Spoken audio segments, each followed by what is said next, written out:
PR system বা সংখ্যানুপাতিক নির্বাচনের মাধ্যমে জনগণের ভোটের মূল্যায়ন হয়। তবে বাংলাদেশের রাজনৈতিক প্রেক্ষাপটে এটা বাংলাদেশের জন্য হিতে বিপরীত হতে পারে। কারণ হচ্ছে, ভারতের মতো একটা প্রতিবেশী রাষ্ট্র যে বাংলাদেশের অভ্যন্তরীণ রাজনীতিতে গত 17-18 বছর ধরে হস্তক্ষেপ করে আসছে।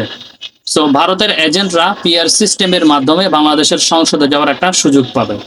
2 নম্বর যে কারণ, সেটা হচ্ছে পিআর সিস্টেম জাতীয় ঐক্যকে দুর্বল করে দেয় এবং ঘন ঘন সরকার পরিবর্তনের জন্য এই পিআর সিস্টেম অনেকটা দায়ী। আমরা দেখি বাংলাদেশের পার্শ্ববর্তী একটা রাষ্ট্র নেপাল, যেখানে এই ঘন ঘন সরকার পরিবর্তন হয় পিআর পদ্ধতির মাধ্যমে। এছাড়া এখানে একটা অস্থিতিশীল সরকার বিরাজমান থাকবে পিআর পদ্ধতির মাধ্যমে। কারণ ছোট ছোট দলগুলো যখন জোটবদ্ধ হয়ে বৃহত্তর কোনো দলের বিপক্ষে অবস্থান নেয়, তখন সরকার টিকে থাকা মুশকিল হয়ে যায়। এ সমস্ত কারণেই বাংলাদেশের এই ভৌগোলিক অবস্থান এবং রাজনৈতিক প্রেক্ষাপটের কারণে মূলত বাংলাদেশের পিআর সিস্টেম বাংলাদেশের জন্য এটা একটা বিপজ্জনক হতে পারে বলে অনেকে মন্তব্য করেছেন।